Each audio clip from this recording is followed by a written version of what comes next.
Magandang araw mga kapusa.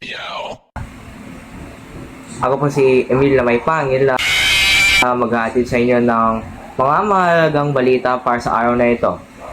53 days before Christmas, and don't even ask about our production team because they are currently on vacation.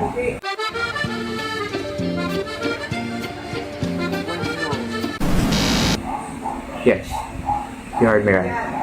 Pamakailan lamang nakatanggap ang lokal na pamahalaan ng isang mahalagang abiso mula sa PAG-ASA, ang Philippine Atmospheric, Geophysical at Astronomical Services Administration, tungkol sa parating na bagyo na pinangalan ng Tino. Ayon sa PAG-ASA, inaasahang papasok ang bagyong Tino sa Philippine Area of Responsibility at natayang nasa 800 kilometros silangan ng Eastern Visayas.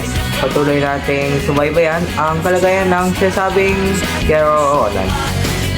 Nakatutok si Ivan Menda.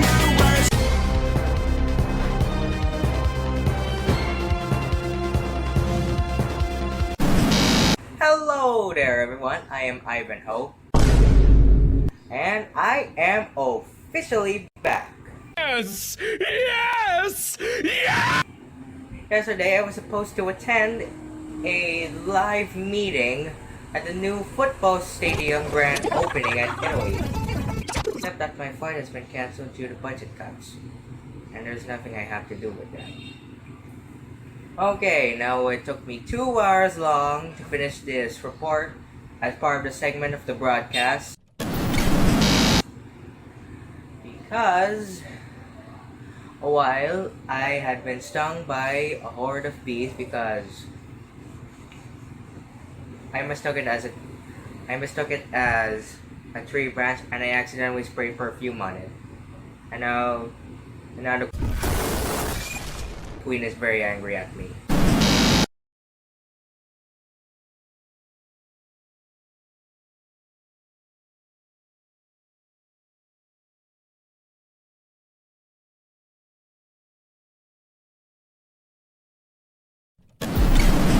Anyway, Emil, sa kasalukuyan ay maayos pa ang panahon dito sa Samar.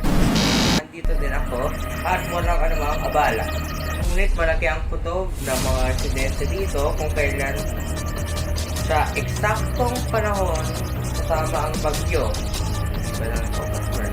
Gayon pa man, sa tulong ng o sa pakikipag-ugnayan ng DRRMO, agad na nagsisimula ang residente sa kailang paghahanda at paglikas.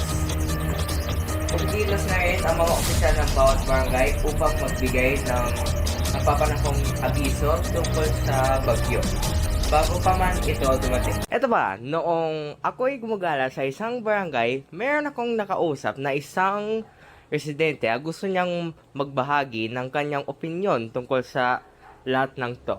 Ang pangalan niya ay Potiphar de Fres. Yes. At Potiphar, ano yung masasabi mo tungkol rito? I have a phobia of restaurants. And there's too many starch everywhere. I don't know what to do. At salamat din sa iyong oras, Potiphar. Balik sa iyo, Emil. Na may pangil.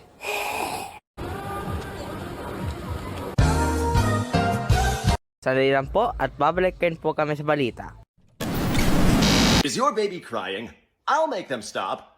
Go to sleep, go to sleep, go sleep, little pig. Go to sleep, go to sleep. Goo goo gaga time for you. La da da la da su do yeah yeah. La da la da la da la da da boo da da doo dee pa. Sa da doo doo doo dee pa. Hush now. Heavy, I'm sagging my pants and I got a few bodies up under my belt. Ooh. Get the spoon. The other one.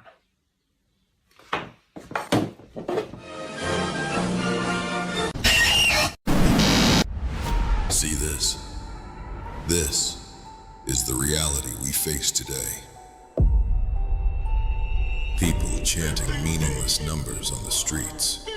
This phenomenon has been getting worse recently. And all of this began 2 years ago. Everything changed after the Lord Brainrot opened its eye, and the era of brain rot began. He will seep into your mind with brain rot. Once it's his, you'll speak nothing but numbers.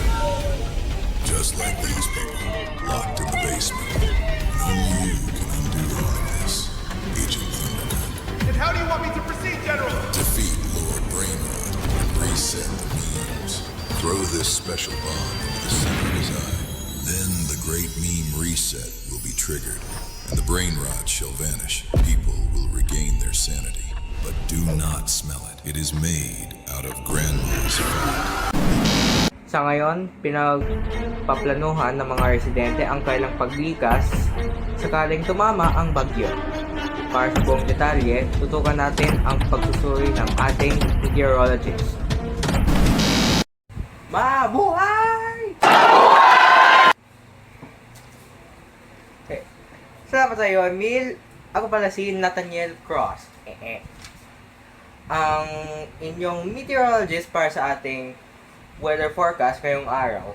Ayon sa Pag-asa, naobserbahan nila ang paggalaw ng bagyong Tino at ang pagpasok nito sa Philippine Area of Responsibility o simpleng PAR.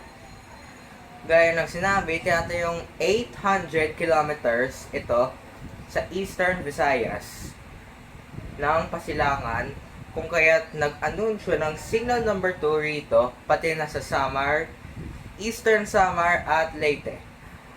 May lakas itong 95 km per hour malapit sa sentro at bugso na 125 km per hour kumikilos western northwest sa 15 km per hour respectively. Inaasahang darating ang bagyo sa loob ng 24 hours na may matinding ulan, pagbaha at hangin na umaabot ng 61 hanggang 120 km per hour sa katamtaman. Sa mga signal number 1 areas, safe kahit apektado tulad ng Central Visayas, Bicol at Northern Mindanao ay mahina ang lakas ng hangin. Yan ang aking latest. Balik sa iyo, Emil. Aking payo para sa paparating na bagyo ay maging handa tayo sa anumang oras, pag-impake ng mga essential na gamit para sa paglikas sa tamang panahon. Ang listang ipinapakita on screen ay ang mga sumusunod. Huwag kalimutang patayin ang lahat ng mga dekuryente sa loob ng bahay at laging makinig sa mga paalala o nakababagong balita mula sa lokal na pamahalaan. Yun lang po at stay safe, mga kapuso.